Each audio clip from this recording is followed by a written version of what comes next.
When I think about La Union, dagat agad ang pumapasok sa isip ko. Ikaw din ba? Sana namang payapang umaga ang nararanasan natin ngayon, no? Dahil sa kalmadong dagat. But riding my motorcycle around the province gives me so much more than surf waves and beachfront resorts. Meron din palang mga temple na pwedeng bisitahin dito. Ang ganda dito sa part na to na La Union. Ito na nga ang unang beses kong sasadyain ang La Union gamit ang motor, and this ride opened my eyes sa kung ano pang tinatago ng probinsyang ito na malayo sa kung paano ko siya nakilala. Malalim pa pala. Halos 500 meters daw ito papaloob. Nandito tayo ngayon sa ruin. Dito lang din to sa San Fernando, La Union. Maliban sa beachfront spot, bibisita tayo sa isang watchtower sa tabi ng dagat, kalsada na napapagitnaan ng man-made forest, isang temple sa gitna ng syudad, mga labi ng isang simbahan na tinayo noong 18th century, at isang tunnel na sinimulan mahigit 100 taon na ang nakakalipas. Ito na nga ang bumago sa tingin ko sa probinsyang ito. Kaya tara, sabay nating explore ang tatagong yaman ng LU.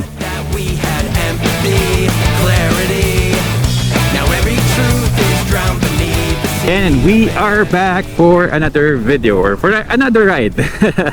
It's a good, really good morning kasi napakaganda ng weather natin ngayon. Ang ganda na sikit ng araw. Ako lang mag-isa pabiyahe ngayon, no? Solo ride na naman. So yun, pabiyahe tayo ng mga 295 kilometers. So papunta tayo ng La Union today. Kaya mag-stay tayo doon ng overnight. Pupunta natin yung mga ibang spots dito sa La Union. This is just a quick ride. So nag-check lang ako ng mga pwedeng puntahan. Yung mabilisan lang na puntahan sa La Union. So yan, samahan nyo ngayong araw. And I don't wanna bore you with roads dahil mahaba itong biyahe na to. So dito tayo sa La Union diretso in 3, 2, 1, let's go! Around 5 hours or more from Manila, marating mo na ang isa sa mga coastal provinces na bahagi ng Ilocos Region. Ito ang La Union.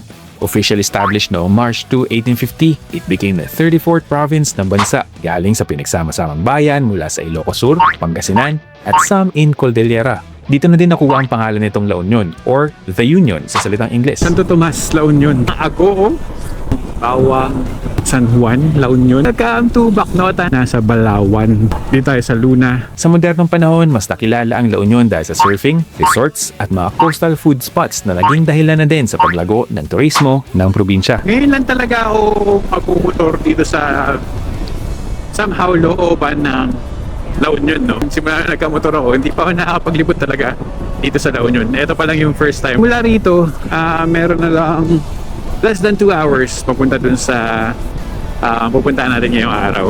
Oo nga pala, La Union nga pala, marami nga pala mga grapes, pananim na grapes dito. Ano, kaya ang daming grape picking active. Meron kayong activity dito na pwede kayo mag-pick ng grapes or mamitas ng mga grapes.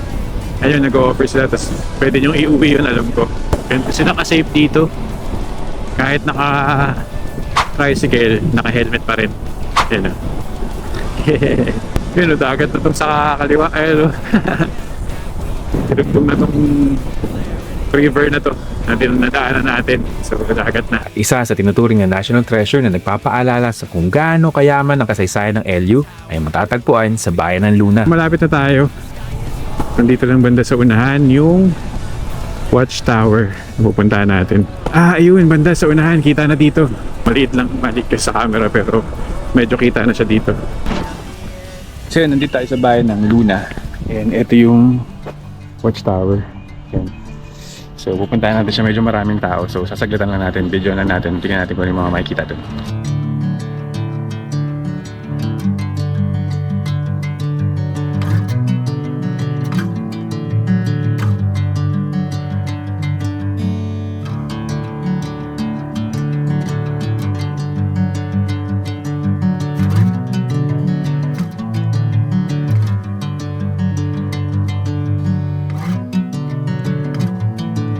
Isa siyang 400 plus years old na watchtower dito sa bayan ng Luna, La Union.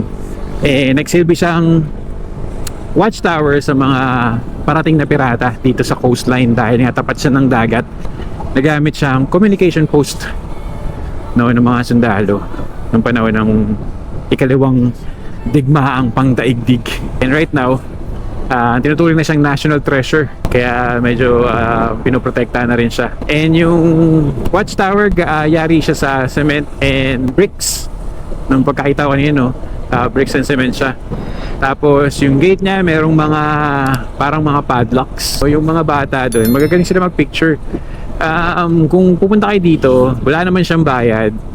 Tapos, kung gusto niyo magpa-picture, donation lang dun sa mga bata. Magaling sila mag-picture, sila yung magsasabi ng mga post. Tapos yung labas niya, meron siyang restaurant. So, kung aabutin kayong tanghali, may kainan sa labas. Sa tapat ng restaurant, meron namang mga tusok-tusok at mga palamigan. So, mga konting machichicha sa labas nung Baluarte. Medyo nalungkot lang ako ng konti, no? Kasi historic nga yung lugar dahil nga sobrang tanda na niya, marami nang nangyari, marami na siyang nasaksihan. Pero nung pagpasok ko sa loob, halos karamihan ng mga abot kamay na bricks may mga sulat na. So yun, sayang lang, medyo nadudungisan ng konti yung loob ng Baluarte. Sana para sa mga bumibisita, wag na nating sulatan pa.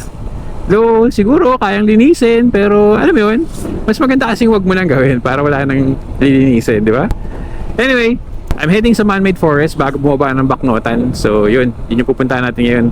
Sobrang solid. Malapit lang siya mula sa Baluarte. Mararating nyo na yung man-made forest. And yeah, yun naman yung sundan natin puntahan ngayon. Let's go! Mula sa makasaysayang Baluarte Watchtower, tuloy naman tayo sa isa sa mga tingin kong underrated attractions dito sa La Union. So itong kalsadahan na binabaybay natin ngayon, this is Luna Balawan Road. And sa kanan ko, since kabalik tayo ng Baknotan, is dagat na. Ito, yan, dagat na. Ay, galing oh, ilog. Naligo sila oh. Ang babaw dun sa bandang gitna oh. Tsaka yung sand niya puti or yellowish. Tapos merong mga parang cottages dito sa baba oh. Sa paglabas ng river, dagat na. Tapos yung man-made forest dito lang banda sa unahan. Madadaanan lang siya. Welcome to the Almeida Man-Made Forest. Ito na nga, ang dami na nakapark oh. Oh, grabe. Tignan nyo naman yung mga puno. As in, sobrang naghahalik yung mga puno sa ibabaw. Hindi man kasing haba ng sikat na man-made forest sa Bohol, may sarili itong charm sa mga turista ng probinsya. From both sides of the road ay makikita ang matataas na mahogany trees na halos nagsasara na sa itaas, making this part of the road looks like a green leafy tunnel. At dahil nga sa lilim na binibigay ng mga puno ay presko rito kahit tirik na tirik ang araw.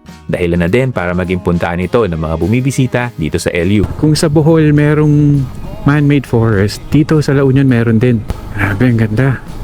Tsaka ang presko dito dumaan kasi sobrang lilim oh. Wow. So dito yan sa may Barangay Almeida. Nasa pagitan siya ng Balawan and Luna. Kitang-kita naman sa Google Maps. Ang tahimik dito.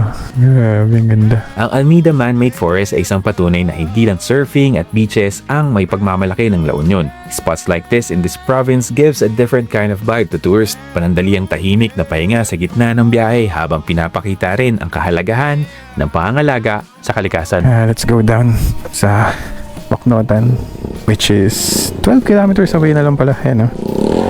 Mula rito. So, para siyang mga 500 meters na puro puno. Tapos nagtatama siya sa ibabaw. Kaya sobrang lilim dito.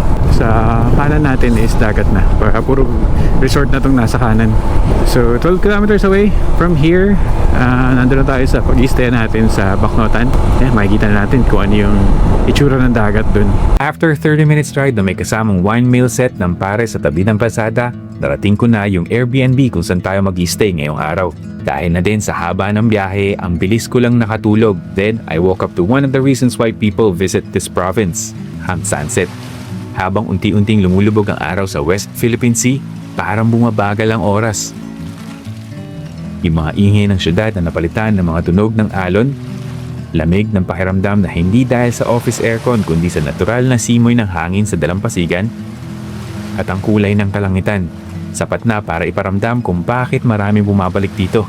Whether galing ka sa surfing, cafe hopping, or road trip, ending your day with La Union Sunset is the perfect reminder na minsan, ang pinakamagandang moment sa biyahe ay yung mga panandaliang pagtigil para i-appreciate ang tanawin. With a fresh mind and a solid plan para sa susunod na araw, I spend yung natitira pang oras kasama ang pamilya and call it a day.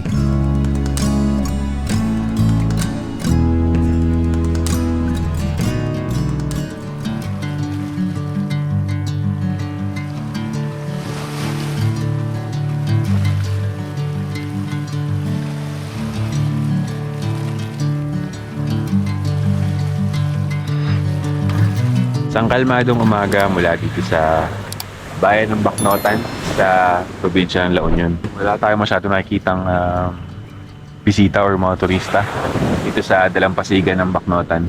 Wala masyadong gulo, wala masyadong ingay. Ang maririnig mo lang is yung hampas ng alon. Sarap talaga makapunta sa mga ganitong lugar, yung panandalian ka makakaalis sa ingay ng syudad. Sobrang solid talaga ng pakiramdam kapag nasa dalampasigan ka, lalo na tuwing umaga. Siya nga pala, kung nanaisin yung magstay dito, maganda yung nakuha namin transient. Sakto siya for one family. May maayos na tulugan, higaan, double deck. May kitchen na, yung CR maayos din, yung pinaka veranda or yung labas. May mga upuan na nakasetup na parang salas. May swing. Tapos yun nga, tapat lang siya ng dagat. Hindi na kayo maglalakad na malayo para maligo sa dagat. Ang pangalan niya sa Airbnb is Andy's Beach Camp. And ang mga kasama nyo pag pumunta na kayo dito ay si Mang Boy. Siya yung pinaka-caretaker. Ang maganda rito banda sa Baknotan, hindi siya ganun kalakas yung alon. Hindi katulad sa San Juan, which is yung pinaka parang surf capital nila dito sa La Union, or kung saan maraming nagsusurf. Dito sa Baknotan, hindi siya ganun kalakas yung alon. So meron naman daw mga season na talagang malakas, pero at this season, or itong mga panahon na to hindi naman siya ganun kalakas. So makakaligo kayo na maayos sa dagat.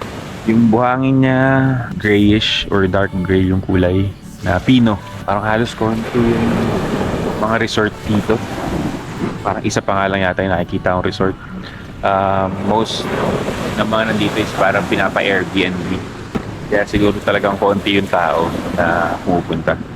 Sa gabi, sobrang tahimik lang din. Wala masyadong ingay. So maya-maya pabalikan tayo ng Manila. And bago bumalik ng Manila, baka may mga daanan pa tayo, mga spots. Dito sa La Union, meron din pala mga falls. So maliban sa dagat, yung isang sikat na falls dito is yung Tangadan. So medyo may konting trek siya, alam ko. Meron din naman mga jeep sa pagkakaalala ko na pwedeng sakyan na naghahatid doon or mula doon pipikapin kayo. Grabe, sarap talaga sa ganitong umaga. Magandang bagay talaga na mayroong mga ganitong lugar na malapit sa Manila na madali lang puntahan.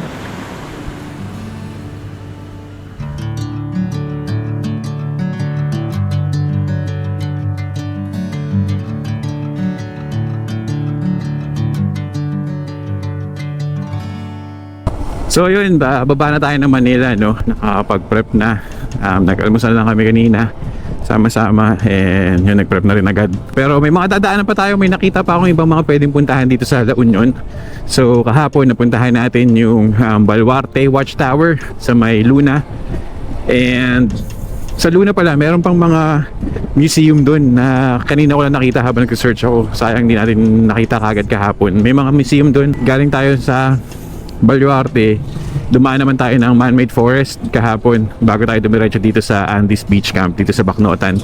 Ngayon, pababa tayo ng Manila, madadaan natin yung bayan ng San Juan, San Fernando. May nakita akong mga pwedeng puntahan na mga spots pwedeng bisitahin kung pupunta rin kayo dito sa La Union. So dadaan natin ngayon since along the way naman siya pababa ng Manila. So mula rito sa pinag-i-stayan or sa Andy's Beach Camp, meron lang mga 24 minutes pababa dun sa una nating destination, which is yung isa siyang temple dito sa may San Fernando. So tara, bakbakin na natin to para mapuntahan natin yung first stop natin bago bumalik ng Manila. After visiting some coastal and natural attractions sa La Union, pababa naman tayo sa isang lugar na hindi lang maganda sa mata, kundi mayaman din sa kultura at kasaysayan. Ito ang Macho Temple. Makikita agad dito ang impressive Chinese architecture, mga kulay na decorations at mga intricate details na talagang mapapansin mo sa bawat sulok ng templo. So nandito tayo ngayon sa Taoist Temple.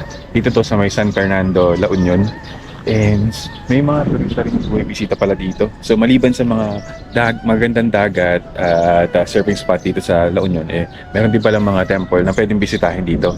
Ang maganda dito is wala siyang entrance fee. So pwede kayong pumunta rito, tignan yung temple and explore lang saglit kung naghanap kayo ng ibang spot na pwedeng puntahan dito sa La Union. This was built in 1975. Macho Temple ay isang Taoist temple na itinayo to honor ang Chinese sea goddess na si Matsu.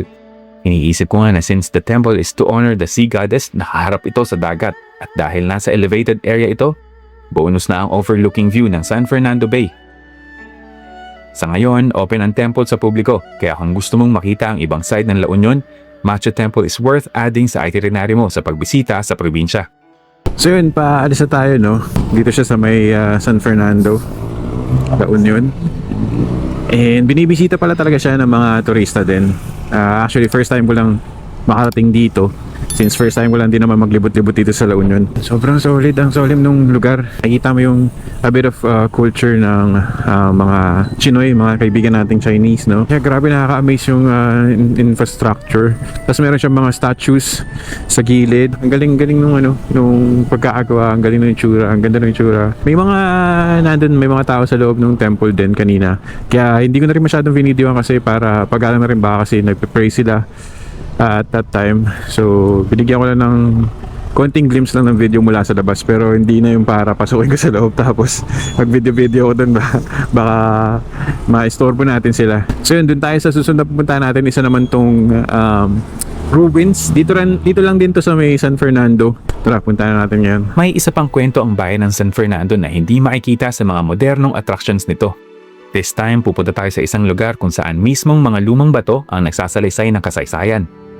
Welcome to the Pindangan Ruins. Dito lang din to sa San Fernando, La Union. And ito yung makikita niya dito. Hindi San Fernando, ngunit Pindangan ang dating pangalan ng bayan na ito, which is from an Ilocano word na tumutukoy sa lugar kung saan ang mga tao ay nagpapatuyo ng karne sa ilalim ng araw para ma-preserve ito. Itinayo ang simbahan noong 1764, ngunit napinsala dahil sa isang malakas na lindol noong 1892. Sa ngayon, ang mga natitirang bato at pader ay nagsisilbing paalala sa nakaraan ng San Fernando. At marahil, iyon ang tunay na ganda ng Pindangan Ruins. Hindi ito tungkol sa isang perfect na structure, kundi sa ganda ng mga bagay na naiwan ng panahon. Dito, bawat bato, bawat pader at bawat sulok ay parang may sariling kwento.